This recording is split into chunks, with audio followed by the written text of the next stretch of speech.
One officer, tied, bruised, left beneath a frozen bridge with no way out. No radio, no backup. Just the sound of wind and the slow ache of winter. And yet someone came. Not in uniform. Not on two legs. A retired K9 German Shepherd, once trained to obey, now following only instinct and loyalty.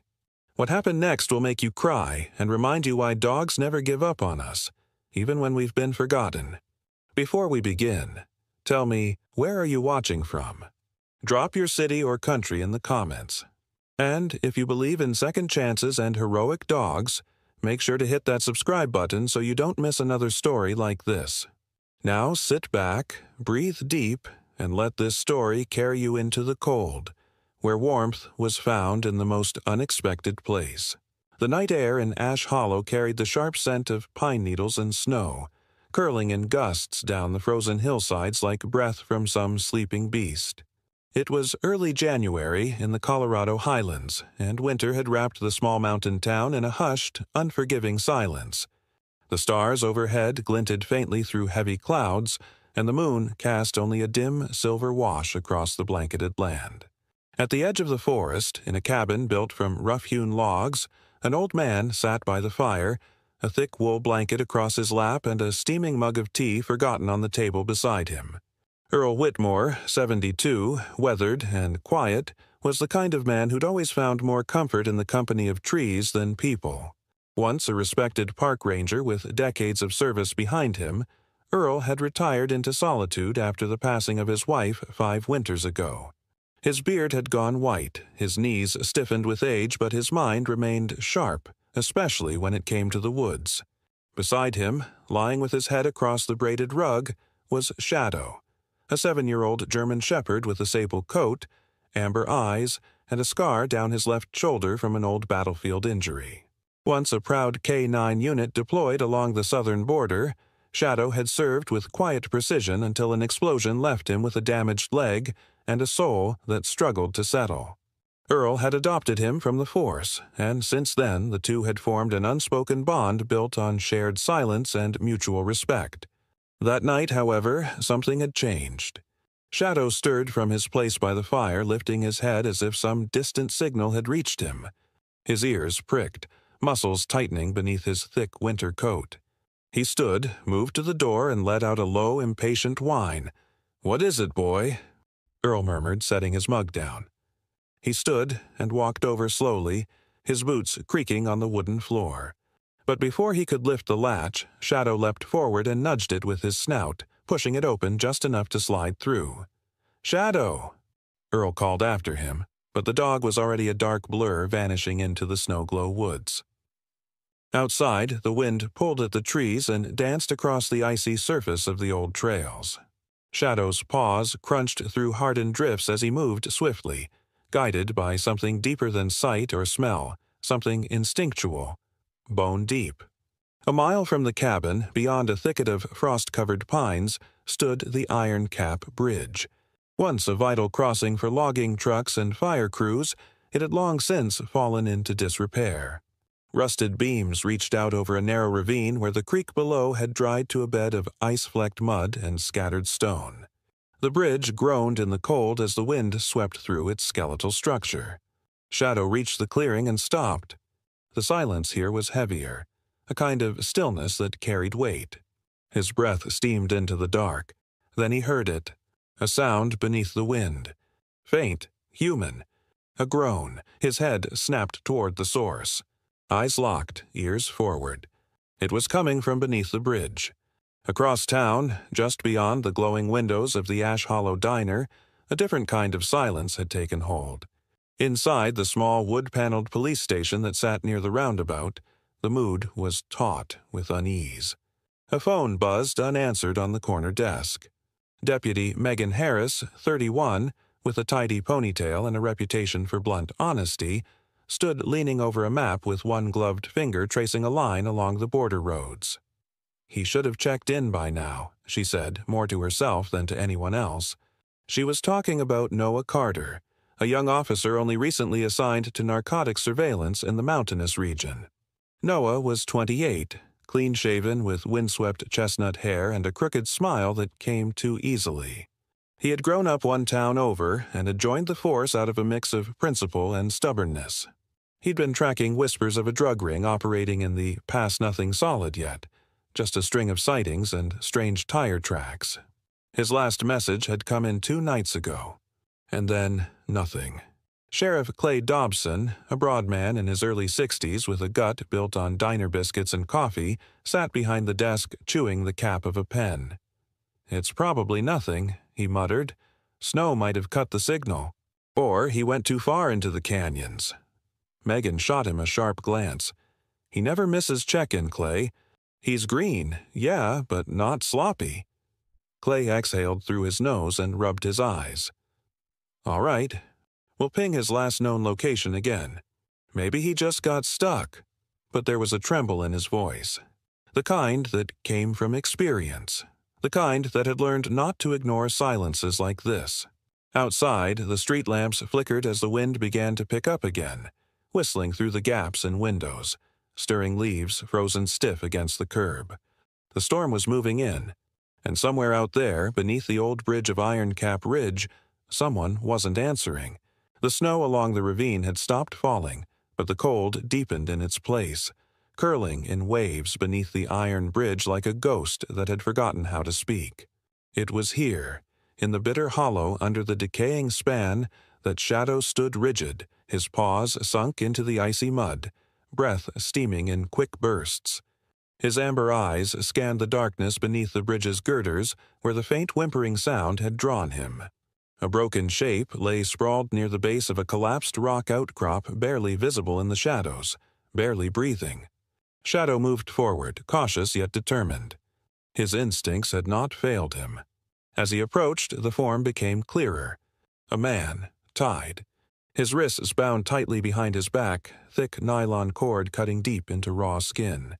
His ankles were knotted as well, legs twisted beneath him. A strip of dirty cloth had been shoved into his mouth and fastened around his head. His dark patrol jacket was torn open at the shoulder, exposing skin mottled with bruises and flecks of dried blood. The man's face was pale and swollen, one eye nearly closed from a blow.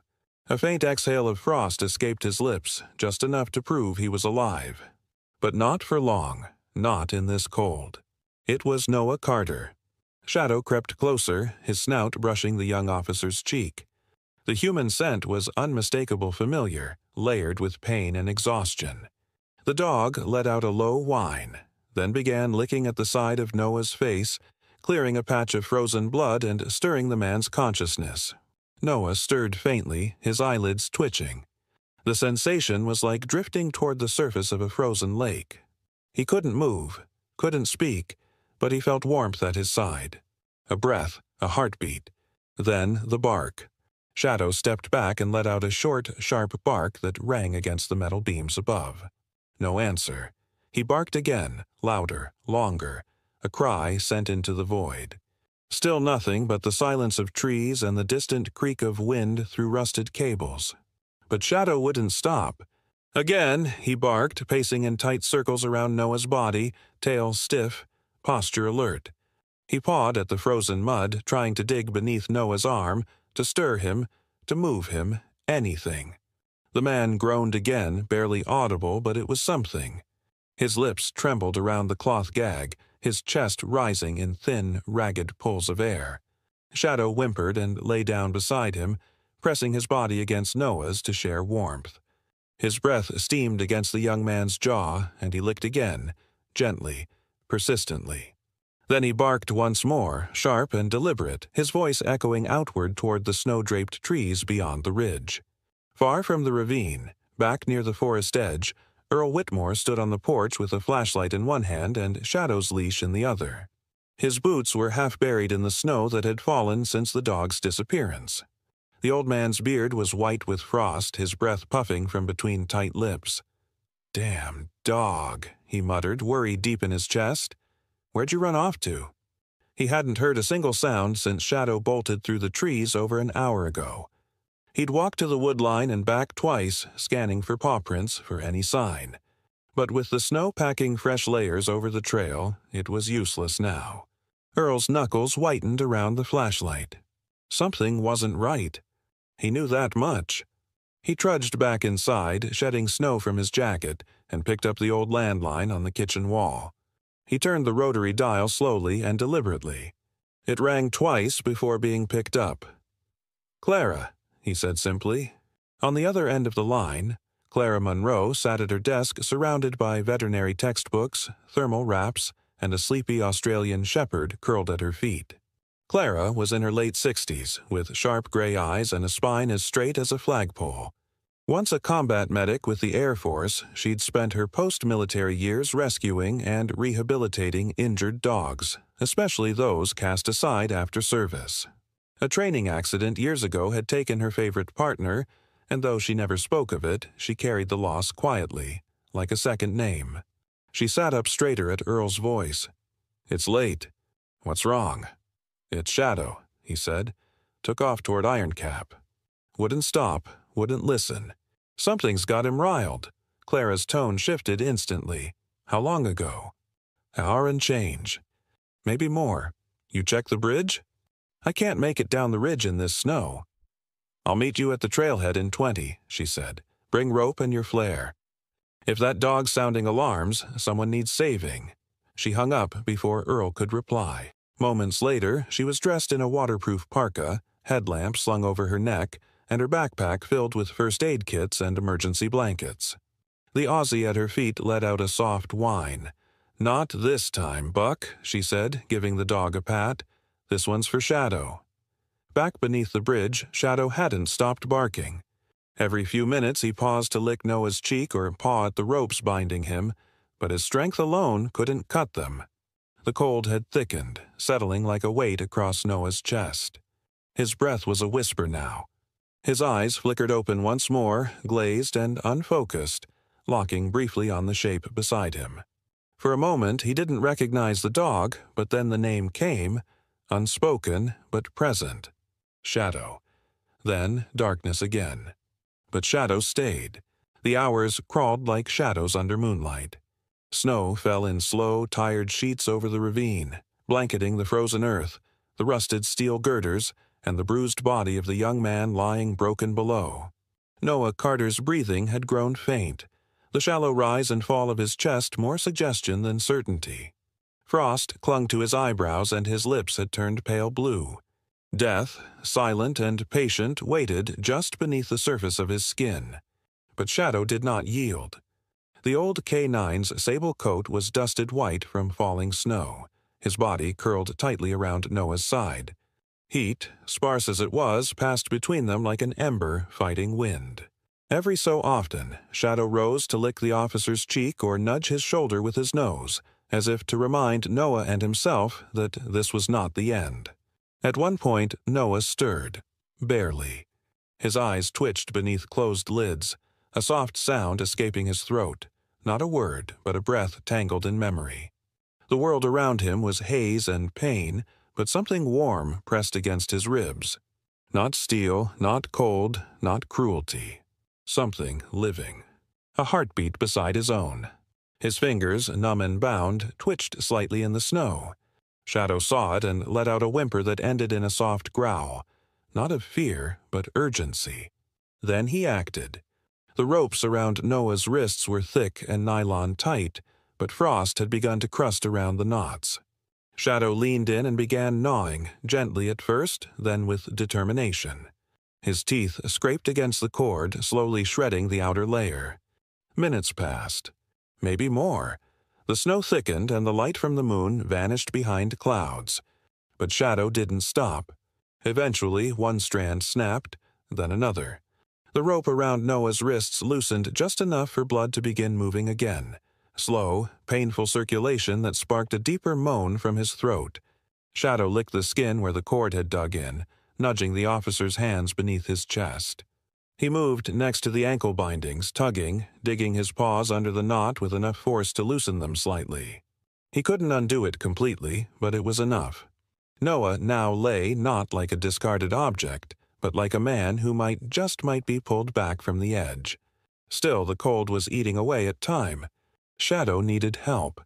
He stood, gave Noah one last nudge, then turned toward the ravine wall. The snow was deep and the slope slick with ice, but he had climbed worse. He'd been trained in terrains like this: mountains, ruins, wilderness. His paws found steady purchase as he scrambled upward, shoulders low, head down against the wind. By the time Shadow reached the top of the ravine, the storm had lessened, but the temperature had dropped further. The trees stood like frozen sentries, still and watching. The old K9 paused, sniffed the air, and began running. He didn't head home. He went north toward the Old Mill Ranger Station, a small structure long since retired by the Forestry Service but still used in emergencies. It had once been Shadow's training ground, where handlers taught him to detect survivors during avalanche drills and identify distress scents in remote regions. He remembered the terrain not as memory, but as instinct. The station was a squat building of timber and stone, roof blanketed with snow, windows boarded up. But Shadow wasn't after shelter. He made his way to the rear, where beneath an old wooden overhang sat a rusted metal box locked by pad and chain. Inside was an emergency transceiver, an old shortwave radio linked to the region's volunteer search network. It hadn't been used in years, but someone else was listening. Several miles east, inside a cluttered A-frame cabin filled with emergency supplies, blankets, and old maps, Clara Monroe sat beside a battery-powered receiver. She had tuned it out of habit, listening to static between waves while Earl dressed in layers beside her. Her fingers, knotted with age but steady, tapped the dial. Then she froze. "Stop," she said sharply. Earl looked up, puzzled. She raised the volume. A sound, faint but distinct, filtered through the static. Barking, repeating. Rhythmic, long pauses.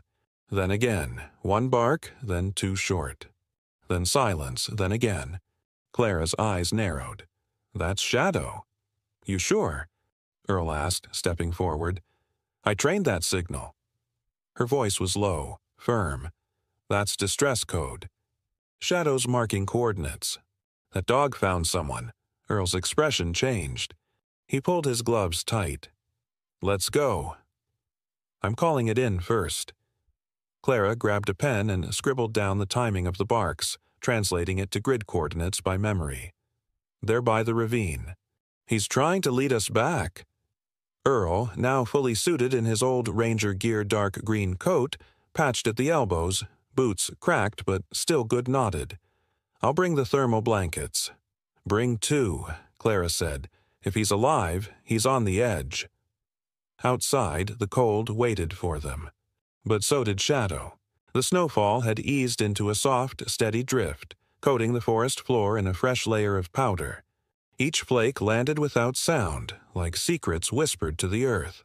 In the darkness before dawn, the only lights came from headlamps, two beams cutting through the thick of trees, sweeping slowly across bark and brush. Clara Monroe led the way, her boots crunching in the snow with determined rhythm. Her breath fogged in the air, but she moved with the sure-footed grace of someone trained for emergencies. She wore a heavy-duty parka, olive green with a bright red emergency cross stitched on the sleeve. A thick scarf wrapped around her neck, and her gray hair peeked out from beneath a knitted cap. Her face, lined and calm, reflected both urgency and experience. Every few yards she paused to scan the ground, noting the depth and spread of the paw prints ahead. Behind her came Earl Whitmore, bundled in his old ranger coat, breathing hard but keeping pace.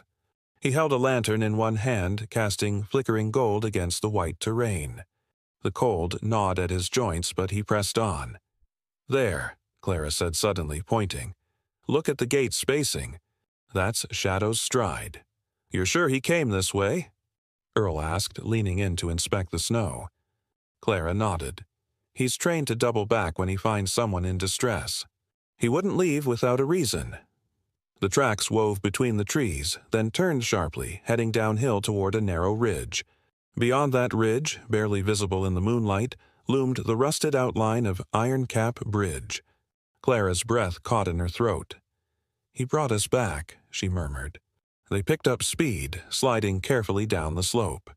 The snow here had thinned, revealing hardened patches of dirt and exposed rock. As they neared the bridge, Clara held up a hand. "Wait," she said. In the half-light, they saw it. A set of deep paw prints circling a depression in the snow, then pressed tightly beside it, like the dog had laid down and stayed. Then a human form. Clara moved first, rushing toward the dark shape near the base of the bridge. "Oh my God," she breathed. She dropped to her knees beside him. "It's Noah." Noah Carter lay in the mud and frost, his body twisted and bound, though the cords had partially loosened at the wrists. His lips were cracked, his skin pale and icy. But his chest rose and fell, slowly, painfully. And across his chest, curled tightly to conserve warmth, was Shadow. The dog didn't move as Clara approached. He lifted his head just slightly, eyes glassy but alert, then rested his muzzle again against Noah's arm as if to say, "I stayed." Clara's training kicked in. She pulled off her gloves and quickly assessed Noah's pulse weak but present. She checked his pupils, pressed fingers to his neck, whispered reassurances into the cold air. "Earl, bring the med kit," she shouted, her voice cracking with urgency. Earl dropped beside her moments later, pulling open the kit and passing out foil blankets and sterile gauze. Clara worked efficiently, wrapping Noah's torso, tucking thermal packs beneath his arms, gently lifting his head onto a bundled jacket. She cut away part of the gag, letting Noah's head tilt back just enough for clearer breathing. Shadow didn't move until Clara spoke directly to him. "Good boy," she whispered, brushing snow from his back. "You did everything right." She reached for the portable radio clipped to her shoulder and switched to the emergency frequency. "Dispatch, this is Clara Monroe. I have one officer down, hypothermic and injured, location Iron Cap Bridge North Ravine. Request immediate medevac and snowmobile access.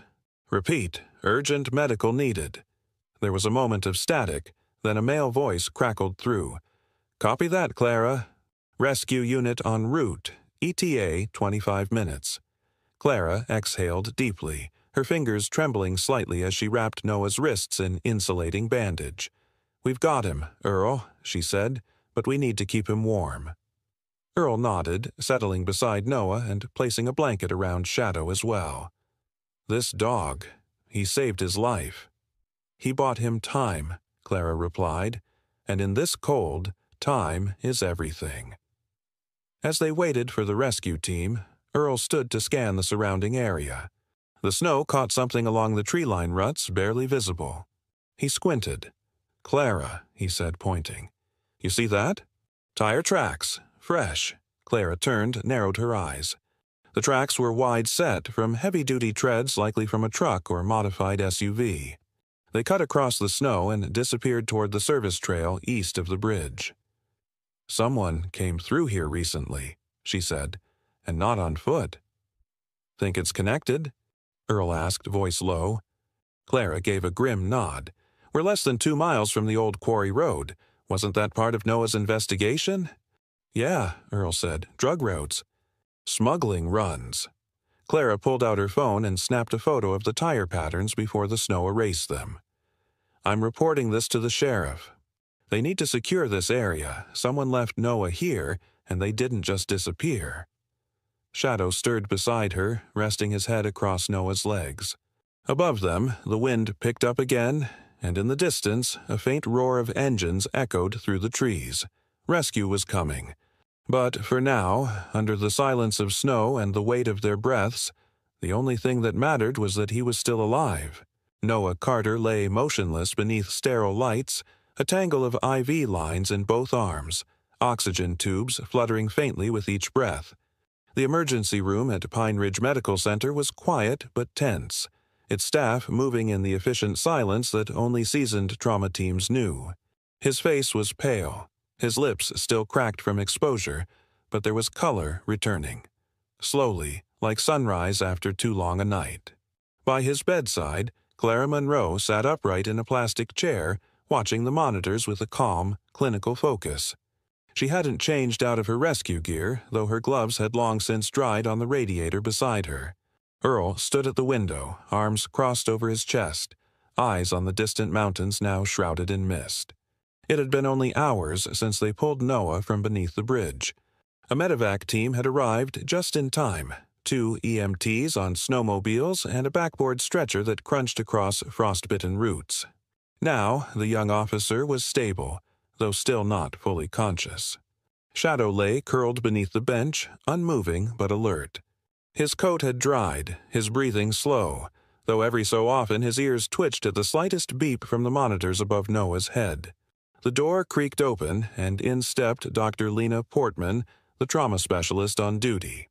Mid-40s, sharp-featured and composed, Dr. Portman wore her dark brown hair in a tight braid and her expression in a tighter line. She was known in the region as someone who didn't waste words and rarely smiled, but no one ever doubted her ability. "He's stable," she said, glancing at Clara. "Internal hypothermia managed. We're monitoring for brain swelling, but so far, he's holding." Clara nodded. He was lucky. Dr. Portman gave a thin, tired smile. He had a guardian. As if hearing his cue, Shadow raised his head slightly and gave a soft grunt. His eyes met the doctor's briefly before returning to Noah. "Let us know if he stirs," the doctor added. "He's got something to say, I'd wager." It was nearly dawn when Noah's eyelids fluttered. Clara, already half asleep, snapped alert the moment she saw movement. She stood, leaning over him gently. "Noah," she said softly, "you're safe now. Just breathe." He blinked slowly, confusion swirling behind the green of his eyes. His voice, when it came, was a rasp barely above a whisper. "Boot. My boot." Clara furrowed her brow. "What about your boot?" He swallowed painfully. "Left heel. USB. It's in heel." She leaned closer. "You hid something." "Evidence," he choked out. "Drug route. Names. Before they took me." Clara turned sharply. "Earl." Earl was already halfway out the door. "I'll find it," he said. "Shadow knows the place." Clara looked down at the dog. "Shadow, you remember?" she asked quietly. Shadow rose slowly, his joints stiff from hours on the cold floor, but his eyes were clear.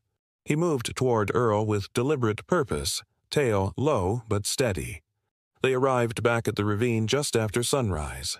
The sky was a dull sheet of pewter, clouds dragging across the peaks. Snow had fallen again, erasing most signs of the chaos from the night before. But Shadow needed no map. He moved to the slope where Noah had been found and began to dig, his paws sending tufts of fresh powder flying. It took only minutes. From beneath a patch of churned-up snow and frost-muddied debris, Shadow tugged free a black tactical boot, its laces still tied, its leather stiff with cold. Earl took it gently and turned it over.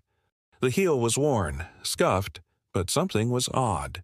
Clara had joined them by then and immediately recognized the telltale outline. A compartment had been carved into the base. Earl used his multi-tool to pry it open. Inside was a tiny USB drive, wrapped in a scrap of waterproof foil. Clara's breath hitched. "Let's get this to the sheriff." By late afternoon, the contents of the drive had been decrypted and loaded into the police department's database. It was damning. Surveillance photos, payment ledgers, hidden GPS logs, and names, dozens of them linked to the Crimson Ridge smuggling ring. The network had been operating for nearly a year, using snow routes and abandoned ranger paths to ferry illegal substances across state lines. Sheriff Clay Dobson, balding and square-jawed with a voice like gravel, held the drive in his palm like it was gold. This is a kill shot," he said, eyes narrowing. "We have everything." Deputy Megan Harris, seated beside him with her brows furrowed, glanced at the map laid across the table. "The quarry hideout matches the GPS tags. They've been using the old blasting tunnels for months." "Get your team ready," Dobson said. "We move tonight." That night, beneath a black sky hung with stars too cold to blink, the Ash Hollow Police Department, backed by regional task forces, launched a multi-unit raid. Snowmobiles and SUVs rolled silent into the quarry basin. Armed officers breached the entrance to the underground lair just after midnight. They caught all 10 suspects alive. Among them was Dean Harker, a former logistics officer turned smuggler with a long scar across his jaw and a stare like empty glass. He'd once been a decorated mountain rescue volunteer. Now he was the architect of a criminal empire. With him were guns, cash, and enough narcotics to supply 5 counties. The Crimson Ridge operation fell in a single night, and it started with a message hidden in the mud. Ash Hollow, once a quiet, forgotten corner of Colorado, now seemed to be holding its breath. Snow still lined the rooftops of the old cabins, and the mountains around the town had been swallowed by fog. But inside, the warmth of the cabin where Noah had been recovering provided a sharp contrast to the chill of the world outside. The soft hum of the wood stove and the clinking of dishes created a strange sense of peace that hadn't been present in the town for a long while. Noah Carter had spent the past 2 weeks in bed, recovering from the physical toll the storm and his injuries had taken on him. His ribs were still bruised, his ankle twisted at an odd angle from the rope that had bound him. But the fever had finally broken, and he was slowly regaining his strength. Each day, he felt a little more like himself and a little more at home in Ash Hollow, though he hadn't fully accepted that yet. He hadn't wanted to go back to the city. There was nothing for him there but the shadows of what had almost taken his life, and the painful memories of how he'd failed. No, Ash Hollow felt different. It felt safe. Clara Monroe had been a constant presence since the night he had been pulled from the ravine. She was not just a rescue worker. She was a woman of strength who exuded a calm authority that made Noah feel as though nothing would hurt him again, not as long as she was around. Her patience with him was palpable, and when she wasn't attending to the dog she had been training, she was always checking on him, making sure he was drinking enough water or that his legs weren't stiffening from too much time in bed. Shadow, of course, had never left Noah's side. The dog, despite the few scars he carried from years of service, was as gentle as a breeze around Noah. His amber eyes never wavered in their constant watch, and he had claimed a spot on the couch by the fire, where he lay with his head resting on Noah's feet. One afternoon, as Noah sat at the kitchen table nursing a mug of tea, Earl Whitmore entered the room carrying a toolbox. Earl had become something of a surrogate father to Noah since the night he had been found. The old man was gruff, his hands worn and calloused from years of work, but his eyes were kind. His gray beard had grown longer over the past few weeks, and his clothing was always practical thick flannel shirts and heavy boots, despite the warmth that was now filtering into the cabin. "Come on, Noah, get up," Earl said, his voice warm but firm. "Time for you to stop moping around. I've got something to show you." Noah looked up, confused but curious. "What's that?" Earl simply grinned and motioned for him to follow. Noah hesitated for a moment, then set down the cup and limped after the older man. Earl led him outside, where the fresh blanket of snow made the yard look pristine. At the edge of the property, just behind the cabin, Earl had built a small wooden shed, nothing grand but sturdy enough to house what Noah quickly realized was meant for him. "A little something for you," Earl said, holding the door open. Inside, the room was cozy, a small cot by the window, a space for him to read or work, and a warm wood stove that crackled in the corner. It was a room meant for peace, meant for recovery. "You don't need to go back to the city," Earl said, his voice softer now. "Stay here, Noah. You're family now." Noah stood at the threshold, his throat tight.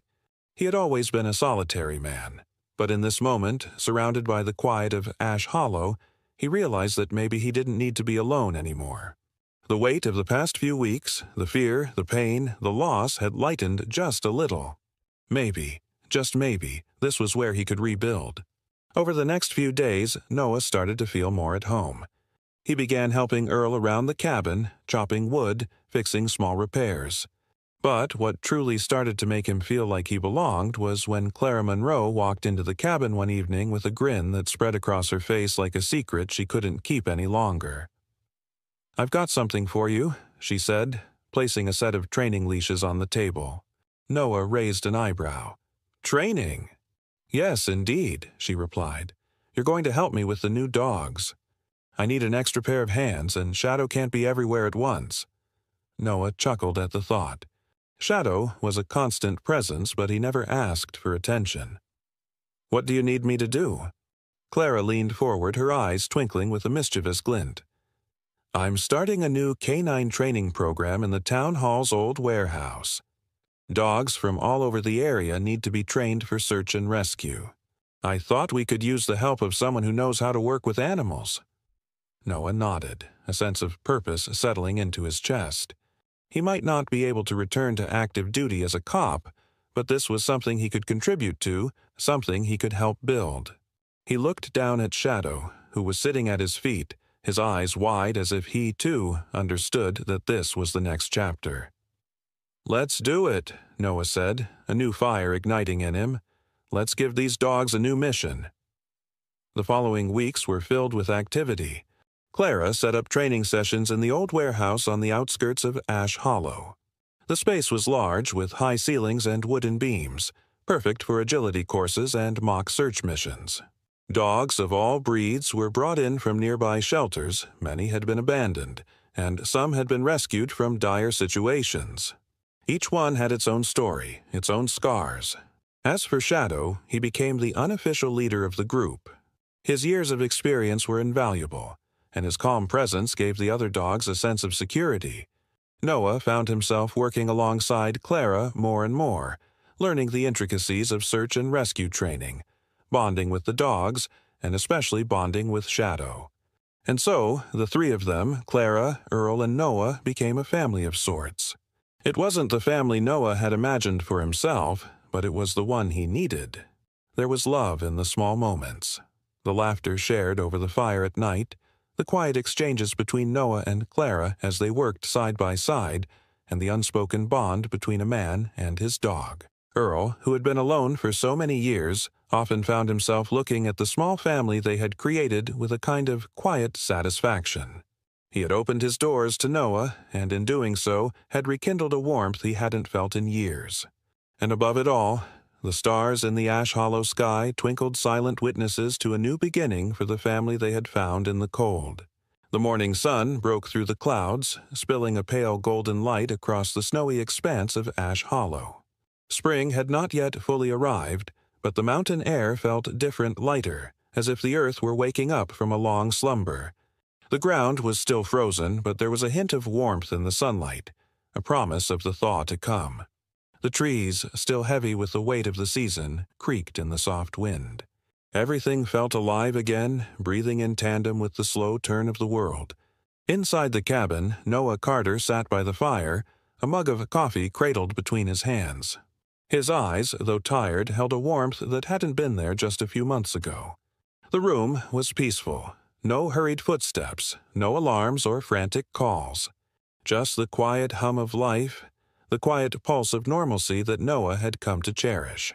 He could hear the faint sound of paws on the wooden floor, the familiar steady rhythm of Shadow's movements. The German Shepherd had become something of a cornerstone for the small family they had built.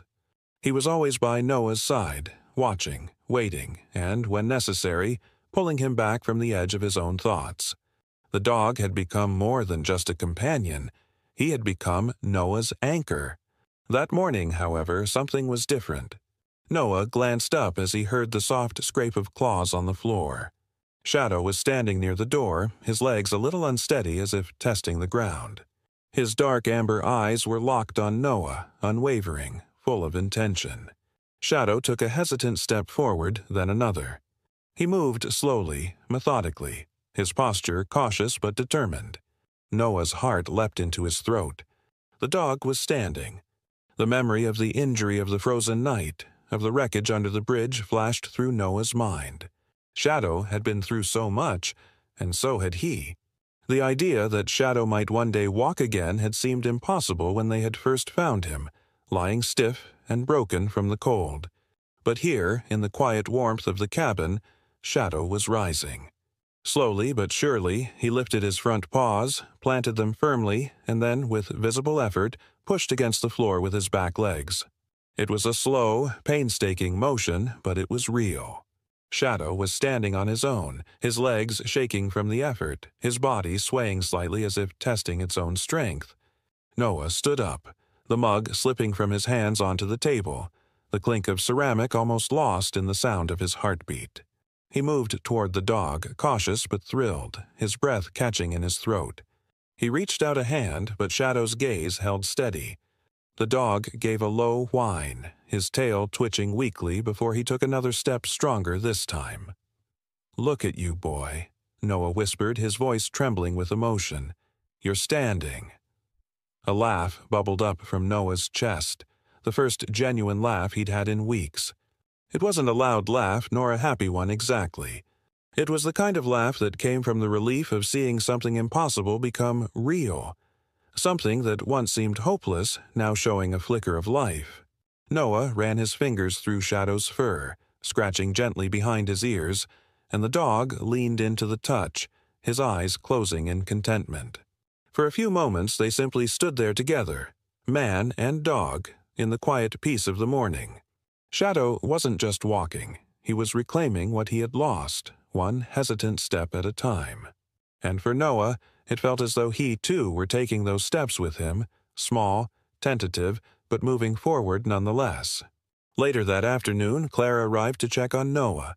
She entered the cabin with her usual bright smile, but there was a glint in her eyes when she saw Shadow standing.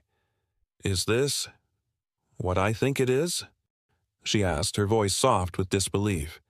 Noah nodded, still standing by the door where Shadow had slowly, carefully made his way. "He's standing." "He's actually standing," Clara chuckled, wiping a hand over her eyes. "That's a sight, isn't it?" "No kidding," Noah said, a grin spreading across his face.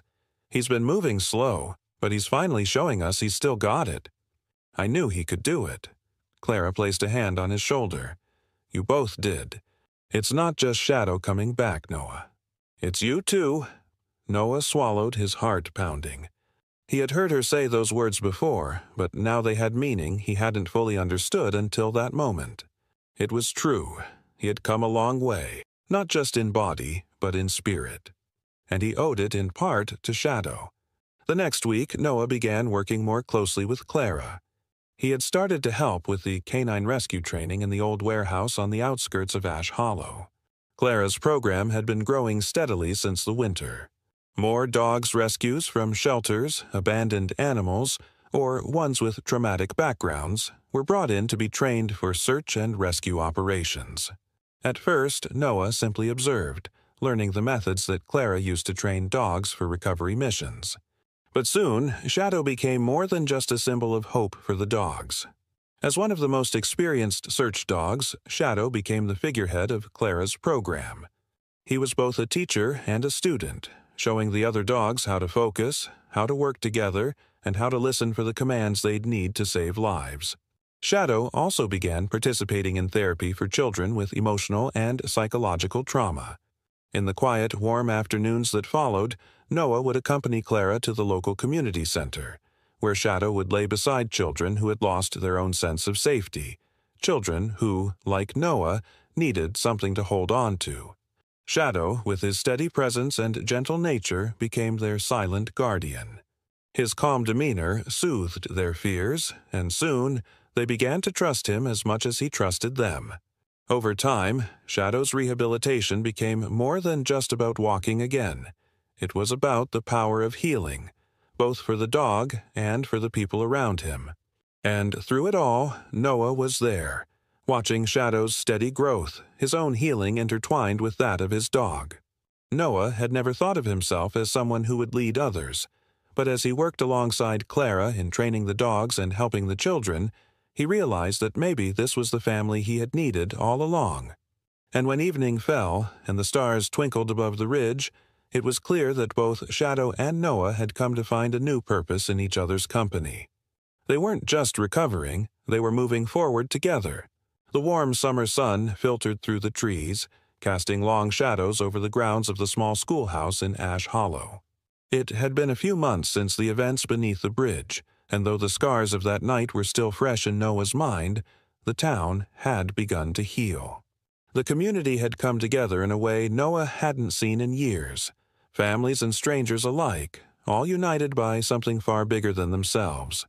Today was the town's annual summer celebration, A day of games, music, and laughter that brought the entire town out into the open air. But for Noah, it was more than just a festival. It was the day he would tell his story. The story that had saved him. The story of how a dog named Shadow had pulled him from the jaws of death, not once, but twice. Noah stood at the front of the gathered children, their eyes wide and filled with curiosity as he spoke. He had been invited to speak at the school assembly, something he hadn't expected but had come to appreciate. The kids had followed the news of his recovery closely, and they were eager to hear the man they had seen as a hero tell his tale in person. "Many of you know my story," Noah began, his voice steady but soft. "The story of how I was found, cold and broken, beneath a bridge in the middle of nowhere. How I almost didn't make it." The children sat in rapt attention, hanging on every word. "But what you might not know," Noah continued, "is that I didn't make it alone. There was a dog, one of the bravest, most loyal creatures I've ever met. His name is Shadow." As he spoke, Shadow, now standing proudly by his side, wagged his tail slowly, as if knowing that this moment was as much for him as it was for Noah. The dog had become something of a legend in Ash Hollow. Not just a hero, but a symbol of perseverance, loyalty, and the bond between humans and animals. Shadow was no longer just Noah's companion. He had become Hero of the Hollow, an honorary title that the town had bestowed upon him during a ceremony just days earlier. Shadow wore the recognition with quiet grace, his amber eyes soft but full of understanding, as though he knew how much he meant to the people who had watched him rise from the wreckage of his past. Noah paused for a moment, letting the weight of his words settle into the young minds before him. He looked out over the kids, his heart swelling with pride. "Shadow didn't just save me. He saved the town in ways that you'll never fully understand. He showed me that we don't have to be alone, no matter how bad things get." He turned to the dog, who was now sitting attentively at his feet. "Shadow, come here." The dog rose and walked confidently toward Noah, who knelt down to hug him, the weight of their shared history pressing between them. The children gasped, some even clapping, amazed by the bond between man and animal. Noah straightened and turned to face the assembly once more. He pulled something from his pocket, a small silver medallion. It glinted in the sunlight, engraved with the words, "Hero of the Hollow," beneath a silhouette of a dog and a man.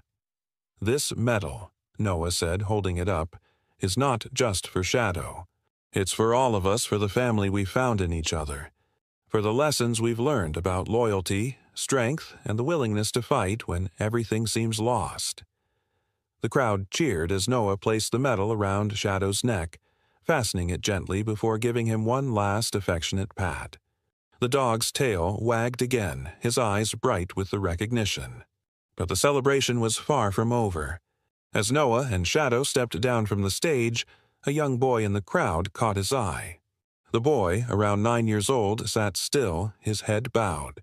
His face was streaked with dirt, and his clothes were patched in places as if he hadn't been cared for properly in a long time.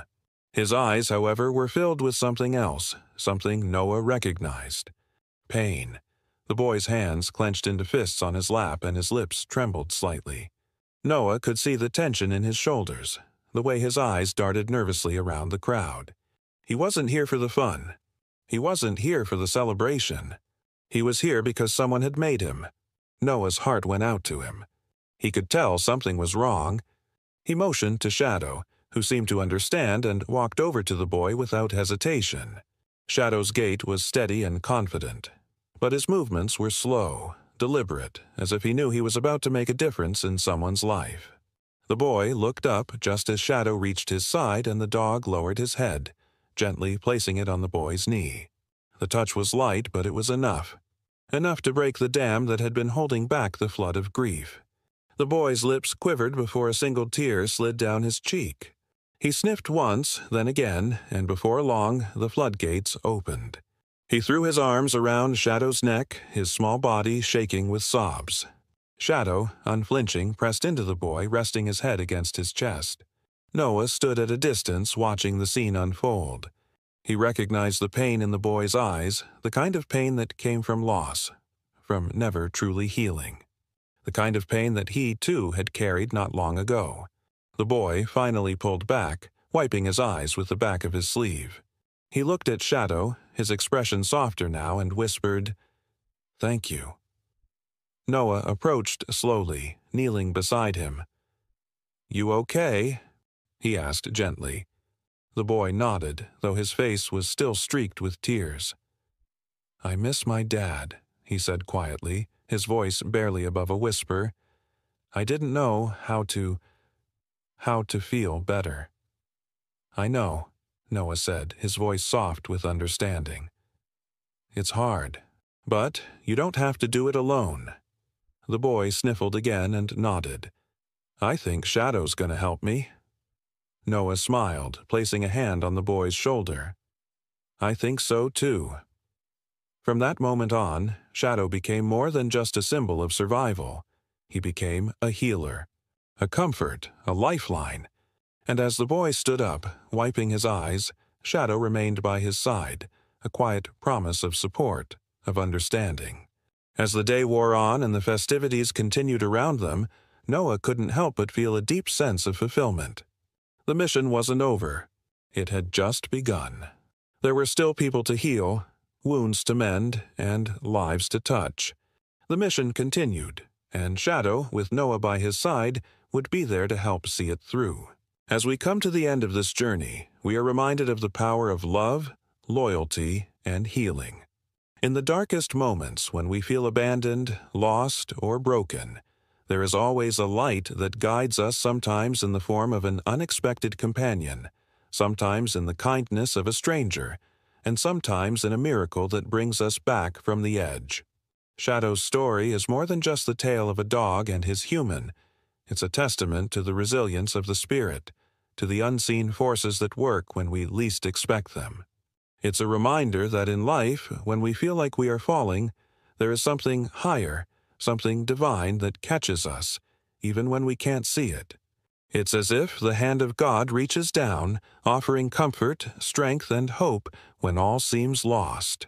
In our own lives, we may not always see the miracles unfold in the way we expect. Sometimes they are small whispers of hope in a quiet moment, a sudden change in direction, a shift in our hearts. But these miracles are real. They happen every day. So, take a moment today to reflect on the blessings you have. Remember, there is always light even in the darkest of places, and we are never truly alone. Share your story, share your heart, and keep faith in the journey that lies ahead.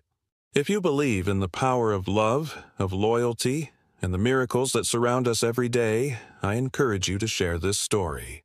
Comment below with Amen if you've been touched by the power of kindness, and if this story has reminded you that hope is always within reach.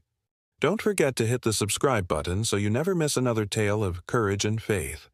May God bless you and keep you. Who the hell ties a dog up in the middle of nowhere? The ranger's voice cracked like thunder through the pine-choked air of northern Montana. His boots crunched over the frosted ground as he pushed through the brush, fury rising in his chest. You want him to die out here, is that it? His name was Tobias Grant, a field biologist turned wildlife ranger after a traumatic encounter with poachers 5 years back. Nothing rattled him anymore, not wolf sightings, not black bear growls, not even a call about pumas near a rural trail. But this made his stomach turn. In a half-cleared grove just off Blacktail Ridge Trail, a German shepherd had been tied to an old fence post with barbed wire. His paws were raw, his ribs poked out beneath his matted coat, and his eyes told a story Tobias didn't want to imagine. They weren't scared. They were waiting for help, for someone. Tobias crouched down slowly, murmuring in a low voice, "Hey, buddy, I'm here now." But just as he reached for the wire, a rustle stopped him cold. Then another. Branches to his left swayed unnaturally, the sound too controlled, too deliberate. He turned his head and froze. 3 pumas, big ones, 2 females and a male, crouched on opposite ends of the clearing, watching. Their ears were low, tails twitching slightly, muscles coiled tight like a drawn bowstring. And in the middle of it all, the tied-up shepherd hadn't moved an inch. Tobias didn't dare stand. He knew better than to run, and besides, he wasn't going to leave the dog, not like this. He did a slow scan of the trees and realized what must have happened. The pumas had likely followed the dog's scent for hours, maybe days. Maybe they were drawn by his helplessness, maybe they sensed something else entirely. The dog finally moved. Just his eyes. He didn't bark, didn't whimper. He stared straight at the alpha male, who had taken a step forward. And Tobias noticed something, then something no training manual could explain. The puma didn't pounce. Instead, he paused, head tilted, not like a predator, but like he was confused or curious. And that's when Tobias saw it. The shepherd had a deep scar across his right eye. Old, jagged, not from barbed wire, not from human hands, from a claw. "Oh my God," Tobias whispered. "You've seen them before. There was a story here, a bigger one. Maybe this dog had belonged to someone living off the grid.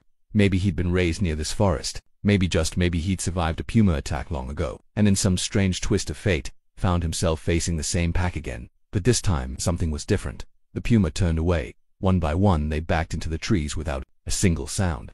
Tobias remained frozen, disbelief etched into every line of his face. The shepherd, still unmoving, watched them vanish like ghosts. Then, as if his job was finally done, he lay down. Not from fear, from peace. Tobias cut the barbed wire with shaking hands and wrapped the dog in his jacket, muttering softly, "You've been through hell, haven't you?" Back at the station, nobody believed him, not at first. Pumas don't spare prey. They don't hesitate like that. But Tobias didn't care. He didn't need them to understand. He only needed one thing now, to find out where this dog came from, and who left him behind, because no creature survives the puma encounters by chance. And whatever that shepherd had lived through, it wasn't over, not yet. The storm came that night, fast, sharp, and cold. As sleet pelted the roof of the ranger's cabin, Tobias knelt on a thick wool blanket, towel drying the shepherd with slow, methodical hands. The dog barely moved, except for the occasional flick of an ear. Not out of fear, he was simply too tired. His body had surrendered days ago. It was his spirit that had held on. Tobias had seen all kinds of broken dogs, neglected, starved, abused, but none like this. None who had stared down a pack of apex predators and simply waited, not growled, not cowered, just endured. There was something ancient in those eyes. Like he wasn't just a dog, but a witness to something far greater than anyone could guess. "Let's see who you are," Tobias murmured, brushing away the dirt around the shepherd's neck. His fingers froze. Beneath the matted fur and tangled rope he found a collar, leather old, cracked from time but still attached. And there, almost invisible beneath the grime, was a small brass tag. He tilted it toward the lamp. The name was nearly worn off. Leo. Just 3 letters, but they struck something deep in Tobias. Leo. A name like that didn't just belong to a pet, it belonged to a fighter. Tobias reached for his radio, but stopped short. This didn't feel like something to report. Not yet. Not until he knew more. He wrapped Leo in an old quilt and placed him near the fireplace, then rummaged through the cupboard for what little chicken broth he had left. Leo's eyes followed him but remained half-closed, as though guarding energy for something unseen. That night, Tobias barely slept. Memories drifted through his mind, and images of his old canine partner, Banner, who'd taken a bullet for him during a raid years ago.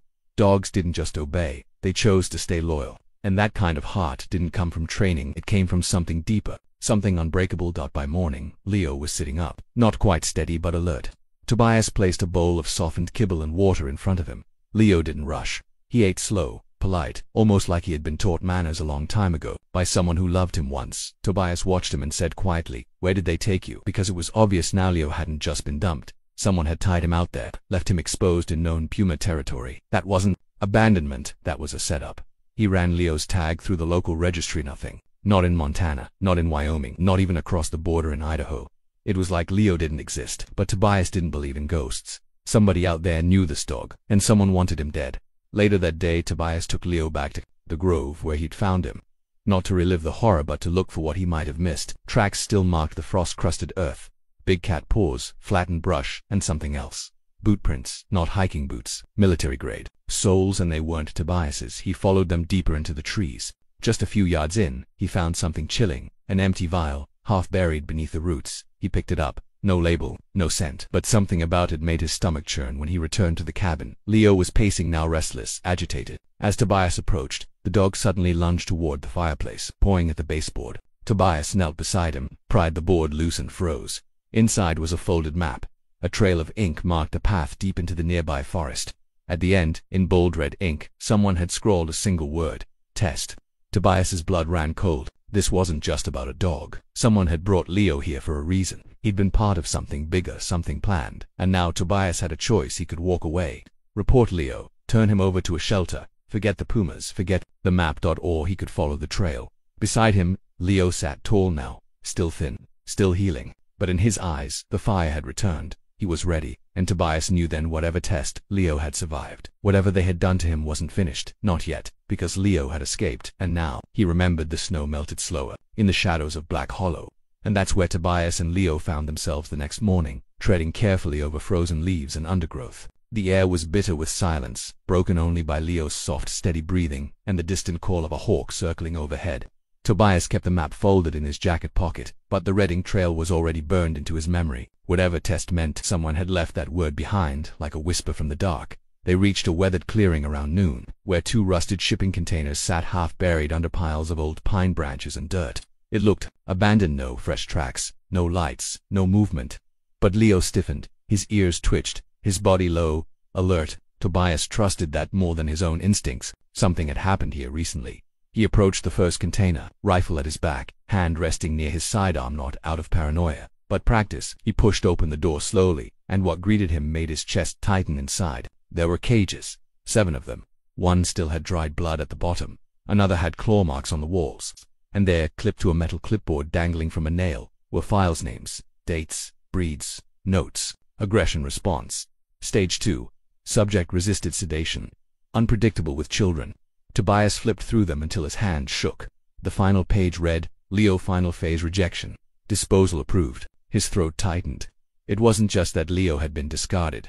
He had been classified, trained, tested, pushed and then thrown away like broken machinery. The Pumas hadn't been random. They had been the final act in whatever program. This was Leo paced behind him, visibly anxious, as though remembering every second of the ordeal. His eyes locked onto the furthest corner of the container, where a small red rubber ball lay forgotten on the floor. Tobias reached for it, only to notice something else beneath it, a tiny microchip scanner, dusty but functional. He turned it on and scanned Leo's neck. A sharp beep, and a string of numbers lit up the screen. Access code, DGS-K9-11. That wasn't a local registration. That was military. Tobias backed out of the container, mind racing. He'd been military police once. He knew how deep covert programs ran. Some dogs were bred for war, for missions too dangerous for soldiers. But when those dogs failed or rebelled, they disappeared. The public never knew. They were called ghost units. Leo wasn't a stray. He was a ghost. And someone wanted him erased. That night, back at the cabin, Tobias pored over every scrap of data he had collected. He even tried accessing the code online. Nothing. It was scrubbed. The only lead he had was a shipping tag on the side of the second container. Property of Thornridge Tactical Labs, Colorado Division. Tobias hadn't heard that name in years, but he remembered the scandal unauthorized animal testing lawsuits, a whistleblower who vanished before he could testify. It had been buried quickly, expunged from records, and yet here it was again, staring him in the face through the haunted eyes of the shepherd now curled up beside the fire. Suddenly, Leo sat up, his ears turned toward the window, low growl humming in his throat. Tobias grabbed his flashlight and stepped outside. The woods was still too still. Even the wind seemed to stop then. He saw it, a figure, standing just beyond the edge of the trees. Watching Tobias raise the flashlight. But the man turned and disappeared into the dark, leaving behind only a set of fresh boot tracks leading deeper into the forest. The same pattern as before, military grade. This wasn't over. Tobias turned back to Leo. They know we found it, he whispered. They're coming. Leo didn't blink. He just stood, shoulders squared, and waited, as if he'd been preparing for this his whole life. The morning broke with an eerie calm. Soft layer of mist hung low over the forest floor, curling between tree trunks like ghostly fingers. Tobias stood at the edge of the clearing with Leo by his side, the shepherd's body tense, eyes locked on the place where the man had stood the night before. The fire in the cabin had long gone cold, but Tobias hadn't slept, neither had Leo. The tracks were still fresh. Heavy boots. No animal could have left those. Whoever it was had come close, then vanished without a sound. That meant they knew how to move in these woods, and worse, they weren't afraid. Tobias knew exactly the kind of men Thornridge Tactical Labs hired, ex-military trained to erase their own shadows. He once wore the same badge, but now he was on the wrong side of their silence. He packed fast. Maps, files, Leo's old collar, even the rusted microchip scanner, they all went into a weatherproof satchel. He didn't have a full plan, but he had a destination. Thornridge's old Colorado facility had been officially shut down, but locals whispered about black SUVs still rolling in at night. That was the only place Leo might find answers, or justice. But just as Tobias began to load his truck, Leo suddenly froze, ears forward, tail rigid. Then came a low, guttural growl. Tobias followed his gaze and his heart nearly stopped. 3 dark shapes emerged from the tree line, big, fluid, dead silent. Not pumas this time. Wolves this time. Wolves. Either these had tactical collars, black mesh vests and strange numbers tattooed into the skin behind their ears. One of them bore a deep scar across its muzzle. Another had one blind eye, clouded white. These weren't just wolves. They were trained, altered, and they weren't alone. A voice rang out, crisp and cold. "You've got something that doesn't belong to you." Tobias turned slowly. The man stepping from the woods wore dark fatigue pants and a half-zipped jacket, with the Thornridge insignia half torn from the shoulder. He wasn't armed visibly, but Tobias knew better. This man was a handler.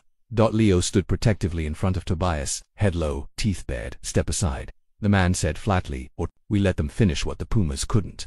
Tobias didn't flinch. "He's not going back to your lab. He's not a weapon." The handler tilted his head, almost amused. "He was never a pet either. You think he saved that child out of kindness? He was programmed to respond to distress frequencies, trained to recognize infant cries. His loyalty isn't yours. It was engineered." Tobias's fists clenched. "Then why is he still standing between you and me?" The handler didn't answer.